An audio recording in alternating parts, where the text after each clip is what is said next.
Palabra de Dios, Efesios capítulo 6, versículos 14 al 20.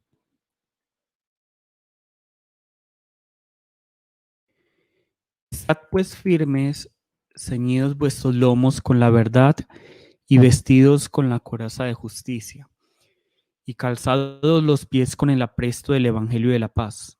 Sobre todo, tomad el escudo de la fe con que podáis apagar todos los dardos de fuego del enemigo, del maligno. Y tomad el yelmo de la salvación y la espada del Espíritu, que es la palabra de Dios, orando en todo tiempo con toda oración y súplica en el Espíritu, y velando en ello con toda perseverancia y súplica por todos los santos, y por mí, a fin de que al abrir mi boca me sea dada palabra para dar a conocer con denuedo el misterio del Evangelio, por el cual soy embajador en cadenas, que con denuedo hable de él como debo hablar. Amén. Vamos a orar.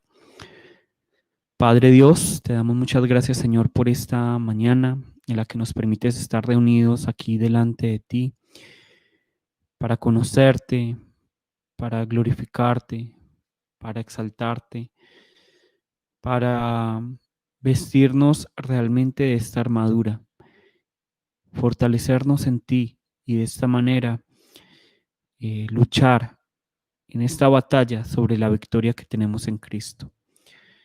Padre Dios, permítenos a todos realmente vestirnos de toda esta armadura y estar siempre vigilantes, siempre atentos a todo ataque del enemigo, estar siempre preparados para la batalla.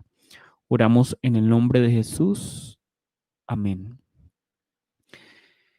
Durante las últimas semanas, perdón, durante las últimas semanas hemos hablado acerca de cómo Dios nos ha mandado a fortalecernos en Él y a vestirnos de toda su armadura. Estas semanas pienso que han sido muy especiales y como ya les dije, Dios nos ha mandado a fortalecernos en Él y a vestirnos de toda su armadura. Y hay algo que siempre debemos tener en cuenta, y es que este mandamiento de Dios, de que nos fortalezcamos en Él y de que nos vistamos de toda su armadura, no es capricho de Dios, no es moda, no es porque se nos vea muy bonita la armadura, sino que Dios nos ordena fortalecernos en Él y vestirnos de toda su armadura, porque estamos en una guerra real, espiritual, invisible y violenta en contra del diablo y su ejército. Y esto nos tiene que quedar muy claro. Estamos en una guerra real, espiritual, invisible y violenta en contra del diablo y su ejército. Es decir, no es una guerra imaginaria, no es un concepto abstracto, no es una lucha en contra de simplemente la maldad y que está personificada por el diablo, sino que es una guerra, es una lucha, es una batalla real, espiritual, invisible, violenta en contra del diablo y su ejército. El problema de varios cristianos hoy en día con respecto a esta guerra es que caen en dos extremos. ¿Cuáles son estos dos extremos? El primero, el extremo, el que cae en el primer extremo en el que caen algunos cristianos es pensar que tal guerra no existe, que esta guerra no existe, que esta guerra no es real, como es invisible, entonces no es una guerra real y que el diablo es solo una personificación del mal, es decir, que el diablo no existe, el diablo simplemente, el mal es personificado, es ilustrado como el diablo, pero que realmente el diablo no existe, dicen algunos. Sin embargo, la palabra es clara al decirnos que el diablo existe, el diablo es real, su ejército es real, ¿cierto? Y estamos en una guerra en contra de él. Entonces, ese es el primer extremo. El primer extremo es creer que la guerra no existe, que el diablo no existe, es negar, ¿cierto? Que estamos en guerra y que el diablo existe. Pero el otro extremo en el que también caen varios cristianos es ya echarle la culpa de todo al diablo, ¿cierto? Esto también está mal, porque no todo es culpa del diablo. No, yo no estoy aquí como abogado del diablo, pero realmente no podemos echarle la culpa de todas las cosas al diablo, porque no todo es del diablo. Entonces, algunas personas dicen que, por ejemplo, la tecnología, entonces hay ciertas denominaciones que dicen, no, es que los computadores son del diablo, la tecnología es del diablo, o cierto tipo de música es del diablo, ciertas películas son del diablo, me salió una arruga, eso es del diablo, me salió una, eso es del diablo, me duelen las rodillas, no, eso tiene que ser siempre un demonio. No, no siempre tiene que ser un demonio, a veces de pronto es la obesidad, ¿cierto? Entonces, si me va mal en un negocio, es del diablo. Es que si se me perdió algo, es del diablo. No, de pronto es que no sabes hacer buenos negocios, de pronto es que tienes mala memoria. Entonces, no podemos echarle la culpa de todo al diablo, ¿cierto? No todo es un demonio, no todo es el diablo. Entonces, la gente cae en los dos extremos. Y el problema también de echarle la culpa de todo al diablo es que, pequé, es que eso debe ser solo el diablo. Entonces, yo no tengo ninguna responsabilidad. Y ese es un gran problema. Entonces, el problema del primer grupo es que de este grupo que niega la existencia de la guerra, niega la existencia del diablo, es que como están despreciando la guerra espiritual y están despreciando al diablo y están despreciando a su ejército, entonces no solo están despreciando lo que está escrito en la palabra de Dios, porque la palabra de Dios nos dice muy claramente que hay una guerra espiritual, sino que también caen en el error de pensar que el enemigo es el cónyuge, que el enemigo son los hijos, que el enemigo es el pastor, el ministro, el hermano de la iglesia que me cae mal. Y entonces, de esta manera no ven el meollo del asunto, no ven lo profundo de las cosas, no ven lo que hay detrás de las cosas. Pero el problema del segundo grupo, ¿cierto? El problema de aquellos que son muy extremistas y creen que todo es culpa del diablo, es que no maduran espiritualmente, porque no se hacen responsables de nada. Piensan que todo es responsabilidad del diablo, entonces ellos no tienen responsabilidad. De hecho, hay un caso que hace mucho tiempo escuché de una persona que quería suicidarse, ¿cierto? Y decía, no, es que es culpa del diablo, no, es que realmente el diablo es quien originó el pecado en nosotros, totalmente. Pero quien toma la decisión de escuchar al diablo o no es cada uno. Entonces, la maldad también es responsabilidad de cada uno de nosotros, no es todo el culpa del diablo. Finalmente, quien toma la decisión de pecar o no es uno. Finalmente, quien decide tomar algo como malo o convertir algo malo es cada uno, no el diablo, ¿cierto? Finalmente, quien tiene dinero y lo utiliza mal, no es el diablo, es uno. Entonces, no podemos echarle toda la culpa al diablo. El hombre tiene su responsabilidad. Y de hecho, Pablo, como ya les había dicho anteriormente, dice que el peor enemigo de uno no es el diablo, es uno, es la carne de uno. Y uno tiene que luchar contra uno mismo. ¿Cierto? Entonces, como muchos están concentrados en echarle toda la culpa al diablo, no son capaces de ver el verdadero ataque del diablo, ¿cierto? Entonces, para que nos quede muy claro esto, no podemos caer en los dos extremos, tenemos que tener algo balanceado, reconocer que hay una guerra espiritual, que estamos luchando en contra del diablo y su ejército, pero que no todo es culpa del diablo, nosotros también tenemos, digámoslo así, cierta responsabilidad y que no la tecnología, que ciertos tipos de música, que las películas, no podemos decir que todas son del diablo, ¿cierto? Que si me va mal en los negocios, de pronto es que tengo que estudiar más cómo hacer un negocio, ¿cierto? Si, como les dije, si me duelen las rodillas, de pronto es que me toca adelgazar, entonces, para que lo tengamos en cuenta, ¿listo? No todo es culpa del diablo. Pero finalmente, lo importante es que nos demos cuenta que detrás de lo visible existe una batalla cósmica, espiritual e invisible, ¿cierto? Que detrás de lo que nosotros estamos viendo, y es el punto importante que nosotros debemos tener en cuenta, es que detrás de lo que nosotros vemos en nuestros gobiernos, en nuestra vida cotidiana, hay una batalla cósmica, espiritual e invisible, ¿cierto? Por ejemplo, esto lo vamos a ver en el Antiguo Testamento mucho, pero vamos a verlo en el ejemplo de Jesús. Vamos a buscar Mateo capítulo 2, versículos 13 al 16. Mateo 2, versículos 13 al 16. Mateo 2, versículos 13 al 16. Después que partieron ellos, aquí un ángel del Señor apareció en sueños a José y dijo, levántate y toma al niño y huyes buscar al niño para matarlo. Y él despertando tomó de noche al niño y a su madre y se fue a Egipto. Y estuvo allá hasta la muerte de Herodes para que se cumpliese lo que dijo el Señor por medio del profeta cuando dijo, de Egipto llamé a mi hijo. Entonces, Herodes entonces, cuando se vio burlado por los magos, se enojó mucho y mandó matar a todos los niños menores de 2 años que había en Belén y en todos sus alrededores, conforme al tiempo que había inquirido de los magos. Entonces vemos nosotros aquí que físicamente, ¿cierto? En este plano visible, vemos que Herodes está enojado porque los magos no fueron a contarle dónde estaba Jesús. Entonces, Herodes, ¿qué es lo que hace? Él desata toda su ira en contra de todos estos niños menores de 2 años. ¿Cuál era el propósito finalmente de Herodes? Matar a Jesús. Listo. Nosotros, si despreciamos la guerra espiritual, si no reconocemos que existe un diablo, vamos a pensar que quien obró ahí era Herodes. Pero la palabra nos muestra otra cosa. ¿Quién de pronto se le ocurre en el Nuevo Testamento donde se nos da, donde se nos revela, digamos, lo que pasó espiritualmente aquí? ¿Quién de pronto nos puede decir? ¿Quién de pronto le hace clic en este momento, digámoslo, la cabeza o el espíritu y nos puede decir, bueno, sí, aquí nosotros vemos esto, pero espiritualmente lo que está pasando lo está diciendo aquí muy fácilmente la palabra.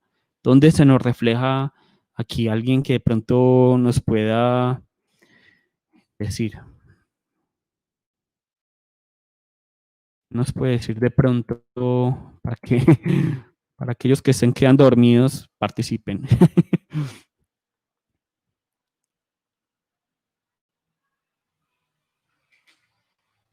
De pronto alguien sabe dónde podemos encontrar espiritualmente lo que está pasando acá. Entonces, Anati dice que no entiende la pregunta. Entonces, nuevamente se los hago. Nosotros estamos viendo que en Mateo 2 se está reflejando lo que físicamente está pasando, ¿cierto? Que Herodes quiere matar a, a Jesús, ¿cierto? Entonces, nosotros vemos aquí esto en el plano visible, en el plano físico, pero en el plano espiritual hay otro pasaje en la Biblia donde se nos muestra lo que está pasando aquí. Hay otro pasaje. ¿Cuál de pronto será este pasaje?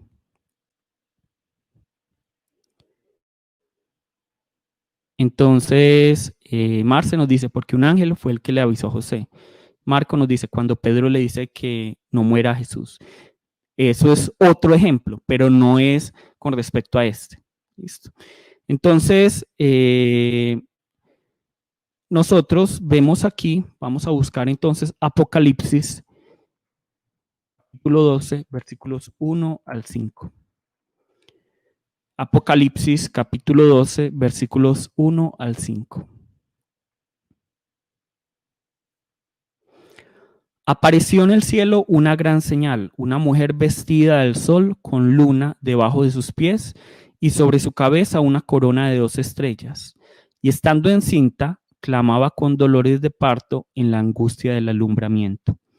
También apareció otra señal en el cielo, he aquí un dragón escarlata, que tenía 7 cabezas y 10 cuernos, y en sus cabezas 7 diademas. Y su cola arrastraba la tercera parte de las estrellas del cielo y las arrojó sobre la tierra. Y el dragón se paró frente a la mujer que estaba para dar a luz, a fin de devorar a su hijo tan pronto como naciese. Y ella dio a luz un hijo varón que regirá con vara de hierro a todas las naciones, y su hijo fue arrebatado para Dios y para su trono. Amén. Aquí se nos está revelando, es que el error que de pronto nosotros podemos caer es creer que Apocalipsis es un libro que solo nos habla acerca del futuro, pero no es así. Yo siempre les he dicho, Apocalipsis nos habla de pasado, presente y futuro.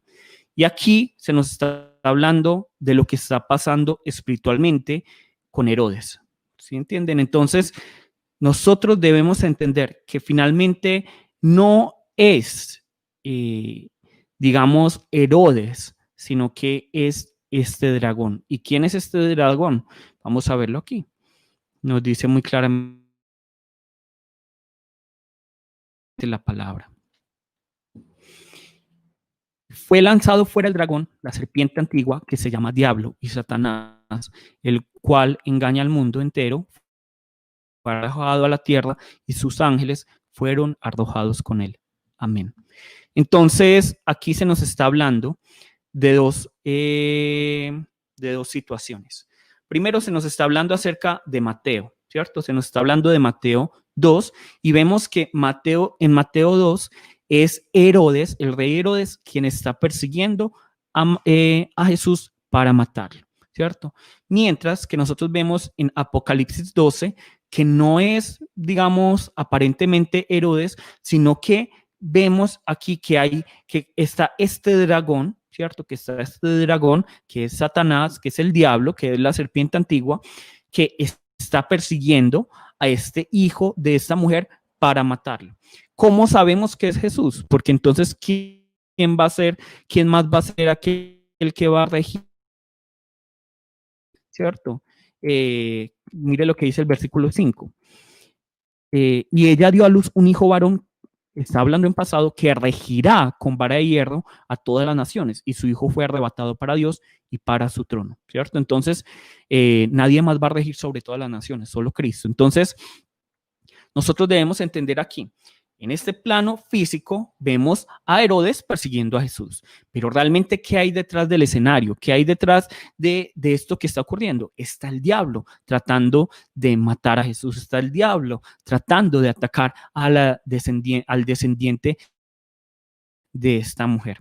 Entonces, esto es lo que nos está hablando la palabra. La palabra nos está hablando muy claramente que detrás de lo que nosotros vemos en este mundo, siempre va a estar el diablo, siempre va a haber esta guerra, siempre va a haber, digamos, este diablo moviendo como un títeres a los gobiernos, ¿cierto? A las organizaciones, va a estar eh, moviendo a las demás personas, moviéndonos a nosotros para que hagamos lo que no le agrada a Dios. Listo. Y esto lo dice Pablo muy claramente en Efesios 6:12. Buscar Efesios 6:12, que nos dice así, porque no tenemos lucha contra sangre y carne, sino contra principados, contra potestades, contra los gobernadores de las tinieblas de este siglo, con huestes espirituales de maldad en las regiones celestes. Entonces, miren que el ejemplo es muy claro, ¿cierto? Y el ejemplo que también Marco nos dio de cómo, digamos, Pedro trata de decirle a Jesús, Jesús, no mueras, ¿cómo vas a morir?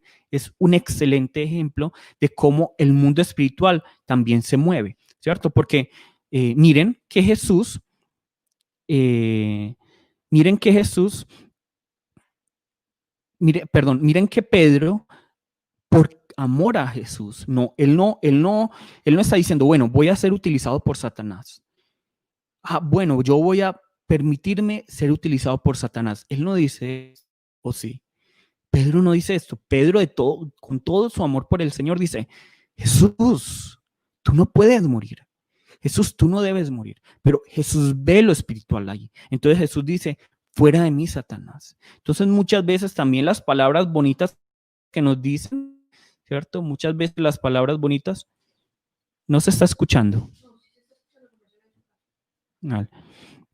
Entonces, ya, ¿cierto? Entonces, muchas veces las palabras bonitas que nos dicen, las palabras lisonjeras, realmente no son de Dios, sino que son de Satanás. Entonces, miren que Jesús no cae en esto, sino que dice, fuera de mí, Satanás. Entonces, nosotros vemos que la palabra nos habla de lo espiritual, ¿cierto? La palabra nos está diciendo que hay una guerra espiritual, que detrás está Satanás, ¿cierto? Tratando de evitar que nosotros realicemos la obra de Dios. Entonces, debemos entender que finalmente quien está por detrás del escenario, moviendo los hilos para que los gobiernos, para que las organizaciones arremetan en contra del cuerpo de Cristo, es el diablo, ¿cierto? Cuando las organizaciones, los gobiernos están diciendo, vamos a detener el cuerpo de Cristo, es el diablo, ¿cierto? No, obviamente están los gobiernos, las organizaciones, pero finalmente quien está detrás es el diablo. Entonces, nosotros debemos también entender que nuestra lucha por eso no es en contra del pastor, en contra del ministro, en contra de ese hermano de la iglesia que no nos cae bien, en contra de ese familiar, contra ellos no es nuestra batalla, ¿cierto? Sino que nuestra batalla es en contra del diablo y en contra de su ejército. Entonces, esto siempre lo tenemos que tener claro. Porque yo veo tantas, a mí me da mucha tristeza cuando en la iglesia hay división, ¿cierto? Cuando hay peleas entre los hermanos y de ambas partes están esperando que el otro pida perdón, ¿cierto? Que el otro está pidiendo, bueno, voy a esperar que el otro me pida perdón. Pero no, eso es darle lugar al diablo. Antes uno, a pesar de entender que el otro de pronto no ha entendido por qué se ha equivocado, uno, vamos a arreglar las cosas, ¿cierto? Y sin excusas, porque muchas veces damos excusas. Pero aquí lo que la palabra nos está diciendo es, detrás siempre está el diablo y por eso es que nosotros siempre debemos estar alertas. Entonces, debemos entender esto, el diablo es descrito en la palabra de Dios como el acusador, el adversario, el que divide, el que siembra la cizaña, ¿cierto? El diablo siempre está ahí tratando de dividir, tratando de destruir. Y la palabra nos describe al diablo así porque justamente el diablo actúa de esa manera, ¿cierto? Entonces, desde Génesis hasta Apocalipsis vamos a ver que el diablo va a actuar acusando, siendo enemigo, dividiendo, sembrando la cizaña. En el Antiguo Testamento lo vemos, por ejemplo, en Génesis, en cómo el diablo interfirió en la relación entre Dios y Adán, ¿cierto? El diablo entró entre esta relación que Dios tenía con Adán, ¿cierto? Y hizo que Adán dudara de Dios. También vemos cómo el diablo interfiere en la relación que tenían Adán y Eva y trata de dividirlos y lo logró, ¿cierto? Y en el Nuevo Testamento lo vemos también en la relación que Dios tiene con Jesús, que el Padre tiene con Jesús. El diablo trata de entrometerse ahí. Obviamente en este caso no lo logró. Lamentablemente sí lo logró con Adán, pero con Jesús no lo logró. ¿Y cómo hace el diablo para hacer esto? Ve a Jesús en el desierto y le dice, ¿acaso no eres Dios? ¿Cómo hace que tú estás pasando hambre? Ay no, Jesús. ¿Cierto? Ay, no, tú eres el Hijo de Dios. Yo no creo que, que el diablo le esté diciendo, ay, Jesús, tú le convierte esto en pan, debes comer, ¿no? Es una cara de pesar, ay, Jesús, ¿cómo así? Es que tú no eres hijo de Dios, tú no deberías estar pasando hambre. Es que imagínense una persona luego de ayunar 40 días, 40 noches, ¿cierto? Entonces, seguramente se veía muy mal. Entonces el diablo preguntándole, ay Jesús, tú siendo el Hijo de Dios, ¿cómo te hace eso el Padre? No, no, no, no. Convierte estas piedras en pan. Ay, ay Jesús, te ves como tan despreciable. No, no, no, no, no. Ay Jesús, ¿por qué estás vestido así? ¿Es que acaso no eres el Hijo de Dios? ¿Acaso es que Dios no te cuida? No, pues que Dios es tu pastor. El Padre no te ama a ti. Así es la manera en que el diablo obra, ¿cierto? Entonces, el propósito del diablo es siempre dividir. El diablo trata de apartarnos de Dios, pero también apartarnos de nuestros hermanos, apartarnos de nuestros cónyuges, de nuestros hijos, del pastor, del ministro, de nuestros hermanos, ¿cierto? Y fue así desde el principio. Fue así en contra de Jesús y lo hace así con nosotros. ¿Y cuál es la estrategia que utiliza el diablo utiliza la duda, ¿cierto? El diablo va a utilizar la duda para dividirnos, para separarnos de Dios. Porque esta es la arma más poderosa. La arma más poderosa que tiene el diablo realmente es hacernos dudar. Porque cuando el diablo siembra la duda en nosotros, empieza a nacer una gran cantidad de sentimientos. No importa si es un matrimonio de 40, 50 años, si comienza la duda, si entra la duda, se puede dividir. No importa si es una amistad de varios años. Si entra la duda, se puede dividir esa amistad. No importa cuánto amor yo esté poniendo en las predicaciones. Si alguien siembra duda en ustedes, es que el ministro está haciendo esto, está haciendo aquello, digamos, ustedes saben que no, pero es que el ministro se roba la plata, siembra la duda, entonces ya no me va a entrar la palabra como antes, ¿cierto? Entonces, el diablo va a utilizar la duda. El diablo no necesita armas físicas. El diablo no necesita una espada. El diablo no necesita una bazooka. El diablo tiene la duda para atacarnos. Y hoy en día, de esta manera, es como nos tienta cada uno de nosotros. Y nos dice, no, pues que Dios te ama. Entonces, ¿cómo estás viviendo esta cuarentena? ¿Cierto? ¿Qué es esta vida que tienes? ¿Por qué? Si tú estás en esta cuarentena, es porque el Dios no te debe de amar, ¿cierto? Tú deberías ser libre como y feliz, ¿cierto? Deberías ser libre y feliz. ¿Acaso tú no eres de los que diezma y va sin falta al culto? ¿Cómo es que otra vez no entraste en la universidad? ¿Cómo es que otra vez no te recibieron en tal empleo? No, pues que Dios te va a cuidar. ¿Cómo es que te pudo ocurrir este accidente automovilístico? ¿Cierto? No, pues que Dios está contigo. Esa es la manera en que el diablo nos hace dudar. ¿Para qué? Para que finalmente, porque ¿qué es lo que quiere finalmente el diablo? Separarnos de Dios. Porque cuando el diablo siembra la duda, lo hace es para apartarnos, para separarnos de Dios, para crear esa brecha entre Dios y nosotros. Por esta razón es que Pablo...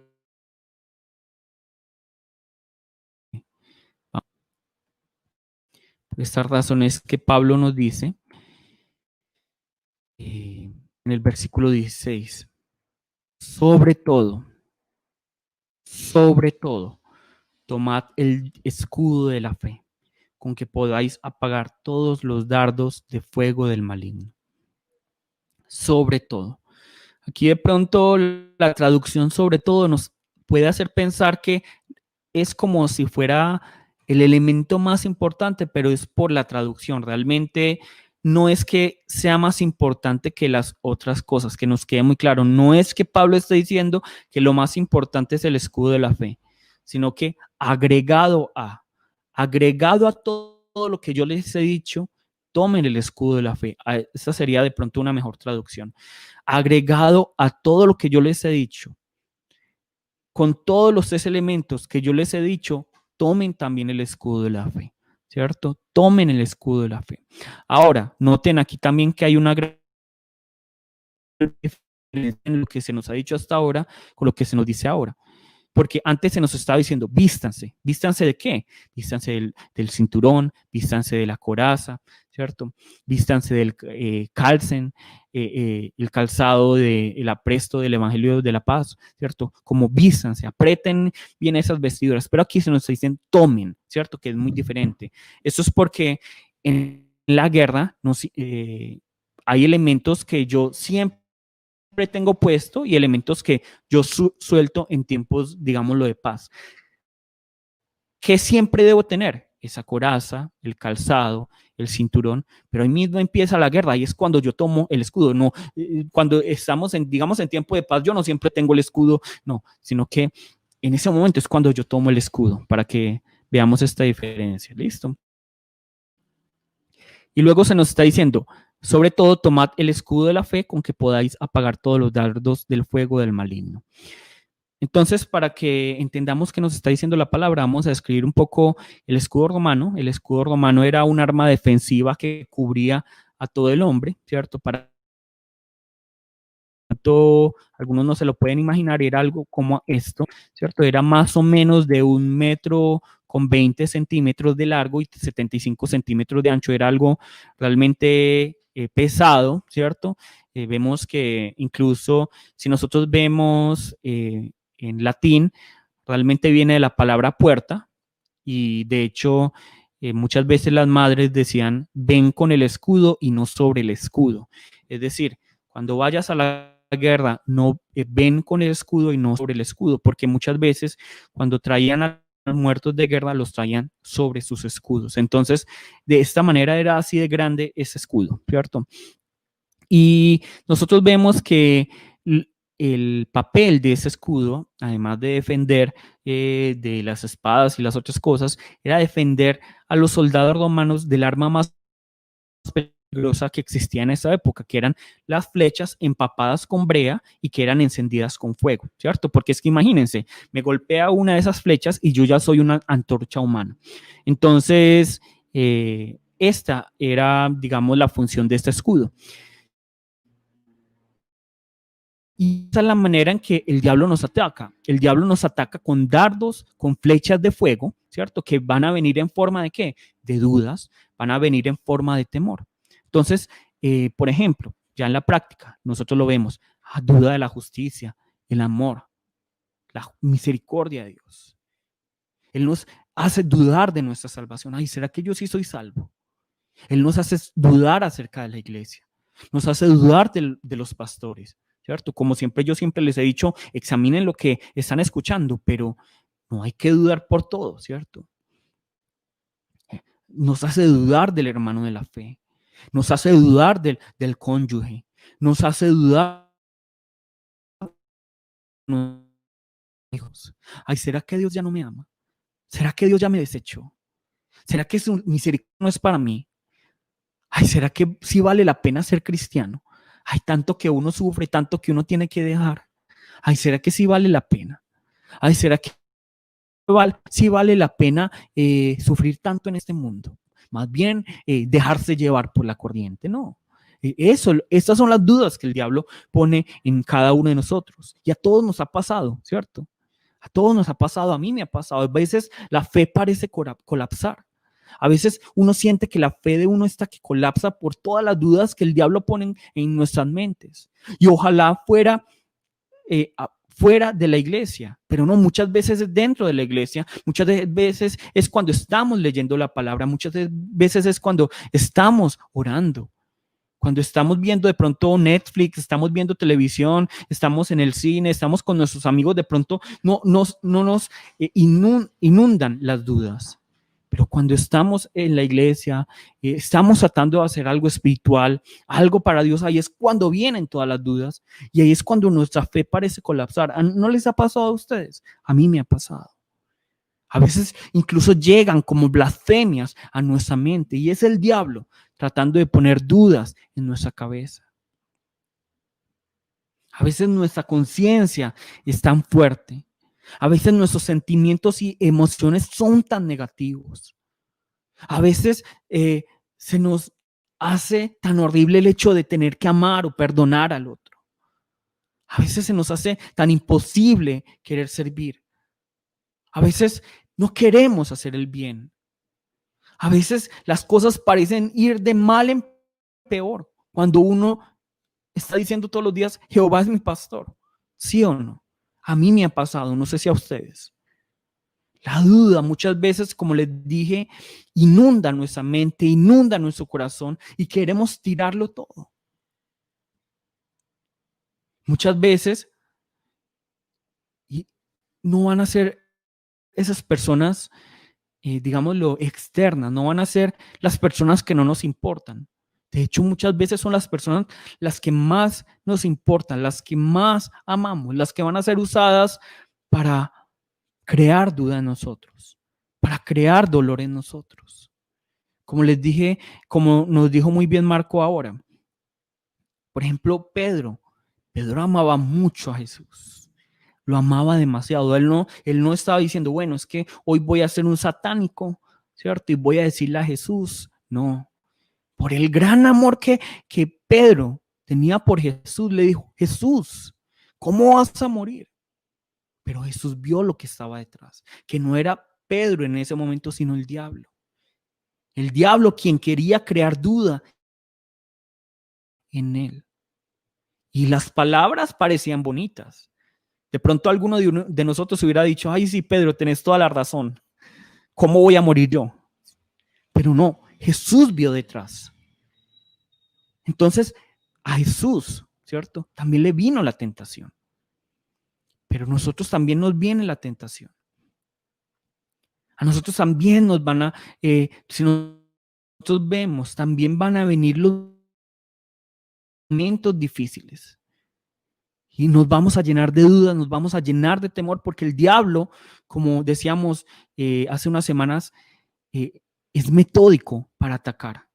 Él no es como nosotros que ataca a la ligera. A ver, ¿a quién le doy? No, él es muy metódico. Él utiliza las fibras que más son sensibles en nosotros para hacernos dudar, para hacernos caer. Y es por esta razón que debemos tomar el escudo de la fe.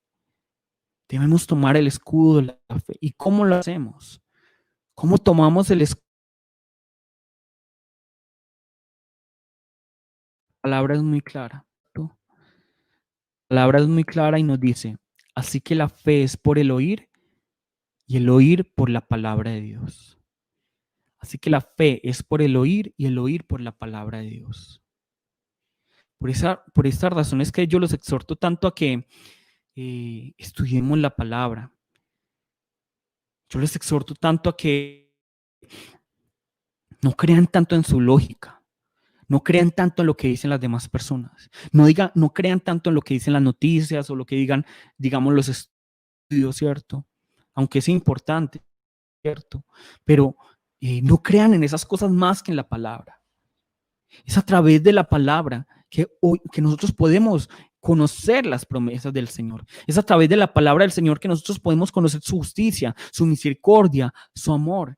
Es a través de su palabra que nosotros podemos comprender que Él ya lo pagó todo y que Él no nos va a desechar. Es a través de su palabra que nosotros no vamos a dudar de nuestra salvación. Es a través de su palabra que vamos a entender que no es por nosotros, sino por su amor, es por su misericordia, es por su justicia que nosotros somos salvos, no es por nosotros. No es por nosotros, es a través de su palabra y por eso les invito siempre a estudiar la palabra durante la semana. Eviten perderse las actividades que tenemos durante la semana para estudiar la palabra. Inviten a su familia, a sus amigos, no pierdan ese tiempo. Tenemos que volver a la palabra. Es lo que nos dice la palabra. La palabra nos da la certeza. Es en la palabra donde podemos encontrar la certeza. ¿Qué nos dice Mateo 28:20? Enseñándoles que guarden todas las cosas que os he mandado. Y he aquí, yo estoy con vosotros todos los días hasta el fin del mundo. Amén.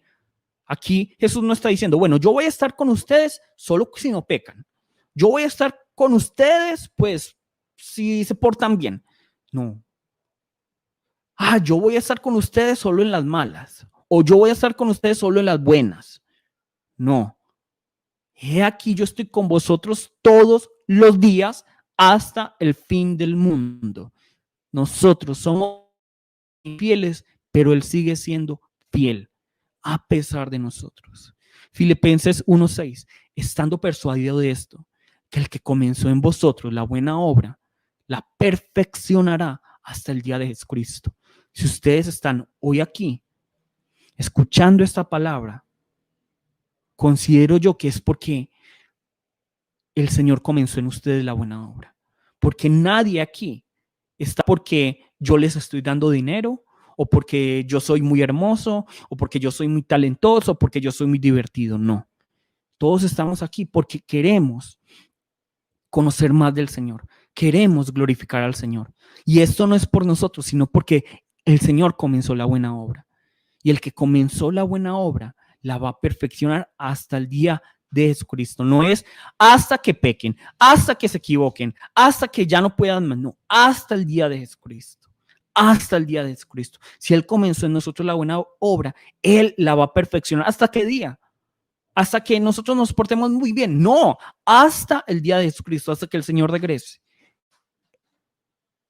Y luego en 1 Juan 5:4, porque todo lo que es nacido de Dios vence al mundo. Y todos nosotros hemos nacido de Dios. Entonces, ¿Cuál es la victoria que hemos tenido? Y esta es la victoria que ha vencido al mundo. Nuestra fe, nuestra fe. Esto es lo que nos está diciendo la palabra. Debemos confiar. Por eso debemos volver a la palabra. Debemos volver a la palabra. Porque la palabra muy claramente nos dice que no depende de nuestras emociones, no depende de nosotros. Depende de aquel que comenzó la buena obra. Y si aún así ustedes no pueden creer, y si aún así ustedes no pueden creer en lo que nos dice la palabra. Llega un hombre pidiéndole al Señor que sane a su hijo. Y le dice, Señor, si puedes, sanas a mi hijo. Y Jesús le dice, si puedes creer, al que cree, todo le es posible. Si puedes creer, al que cree, todo le es posible, dice Jesús. E inmediatamente, dice la palabra, el padre del muchacho clamó y dijo, creo, pero ayuda a mi incredulidad. Creo, ayuda a mi incredulidad. ¿Y qué le ¿Y qué hace Jesús? Jesús no dice, bueno, yo veo un poco de incredulidad en ti y yo veo que te falta un poco más de arrepentimiento y creo que debes arreglar ciertas cositas en tu vida. Bueno, vamos a hacer esto. Yo te doy una cita el día de mañana a las 9 de la mañana, vas y arreglas todas tus cosas, te arrepientes, vas y aumentas un poquito tu fe, lees un poco la palabra y ya, y luego vuelves y yo te sano a tu hijo. Jesús no dice eso. Jesús no dice eso. Jesús sana independientemente de la incredulidad de este padre al hijo de este padre. ¿Pero por qué? Porque este padre entendió que era la verdadera fe. La verdadera fe no es algo como que, yo tengo mucho, tengo poquito. Yo tengo, porque algunos dicen, es que yo tengo una mala fe, una buena fe. ¿Dónde hay una mala fe, una buena fe en la palabra de Dios? Eso no existe. Pero, es que, no, entonces yo tengo que aumentar mi fe. Yo hoy los invito, si ustedes hoy no pueden creer en el Señor, si hoy les queda muy difícil creer que Él está con nosotros todos los días, si para ustedes es muy difícil creer que el que comenzó la buena obra la va a perfeccionar hasta el día de Jesucristo, si ustedes no pueden creer que nada nos puede separar del amor de Dios, si ustedes no pueden creer que lo que ha vencido al mundo es nuestra fe, entonces acérquense a Dios, dependan de Él, acérquense a Dios, aún así no crean nada, díganle, clamen, creo, ayuda a mi incredulidad. Creo, ayuda a mi incredulidad.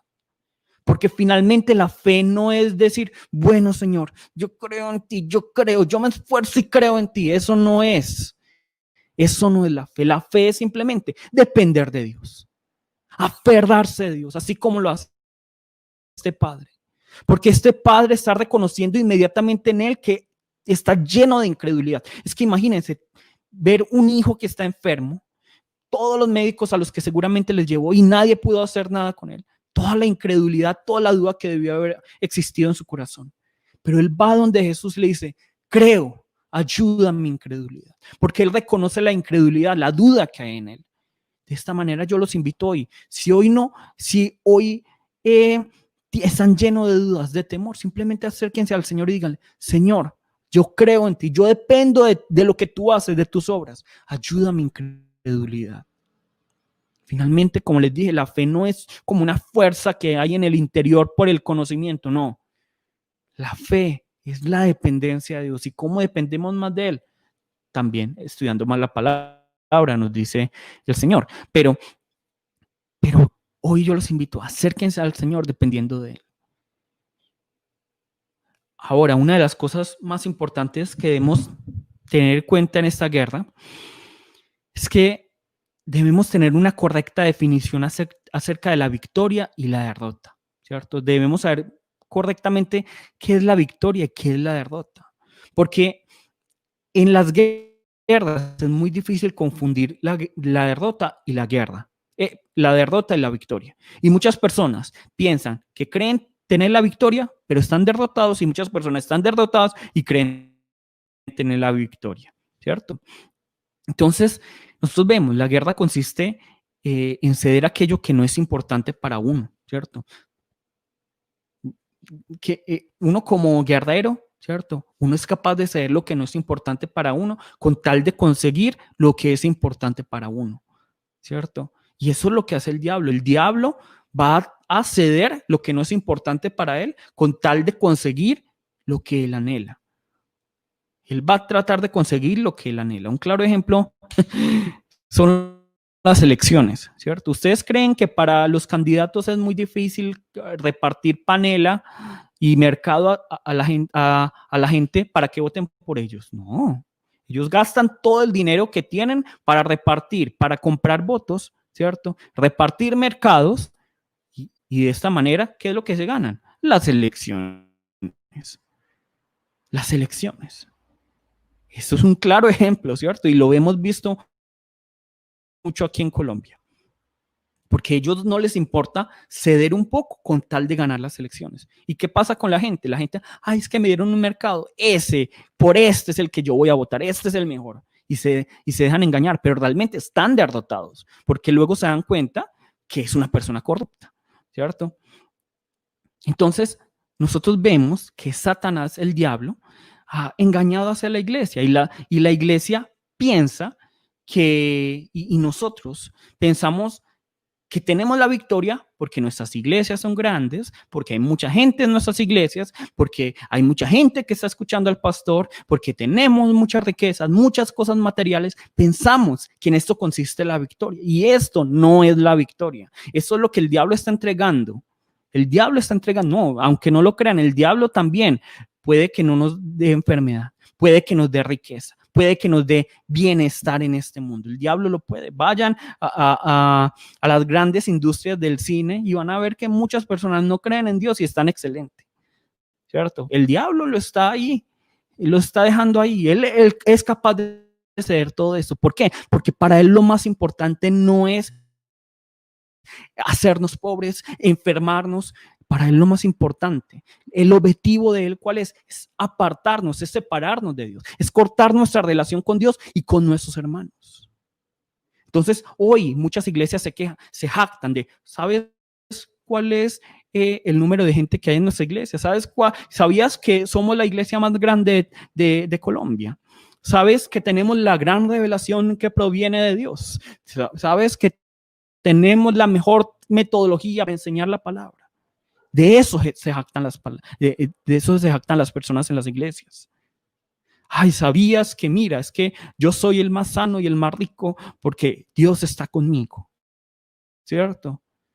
Pero si vemos en el fondo de las relaciones dentro de esas iglesias, si vemos el fondo de las relaciones de esas personas que se jactan de esas riquezas y de todas esas sanidades, vemos que se relacionan con el otro en medio de adulterio, fornicación, avaricia, egoísmo, envidia, que están apartados de Dios, que son llenos de orgullo, que están esperando que el otro sea quien se arrodilla delante de ellos y no ellos primero, que no están buscando servir, sino ser servidos, que no están buscando el perdón, que siempre tienen excusas.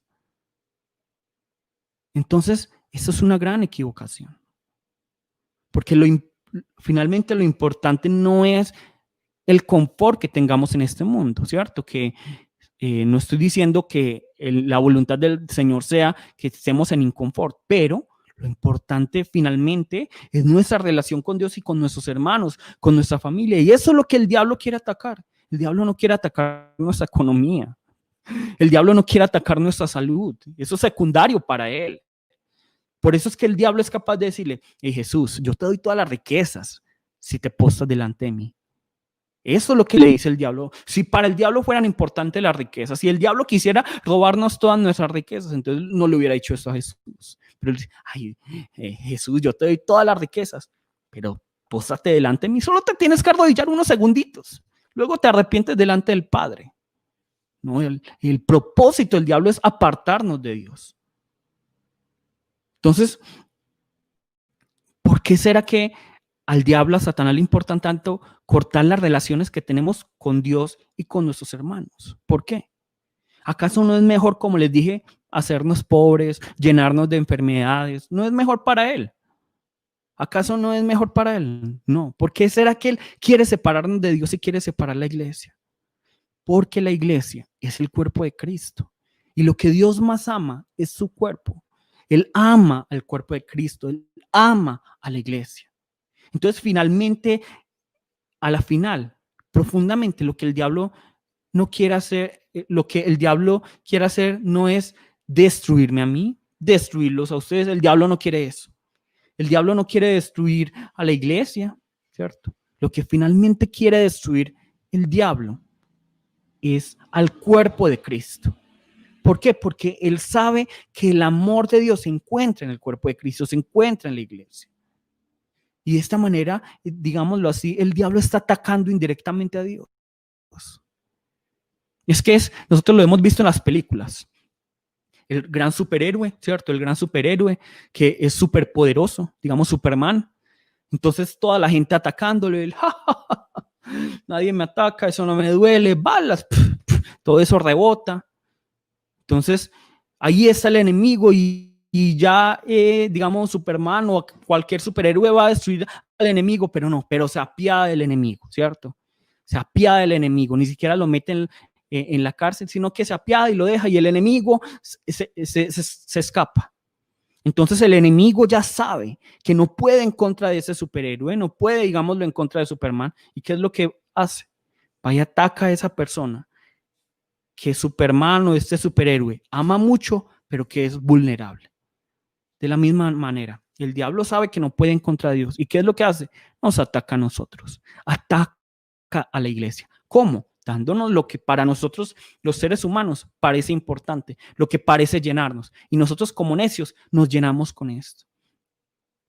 Cuando el diablo incluso sabe, es que el diablo es más inteligente que nosotros. Él sabe que esto nos llena. El diablo tiene otro propósito, separarnos de Dios, separarnos entre los humanos.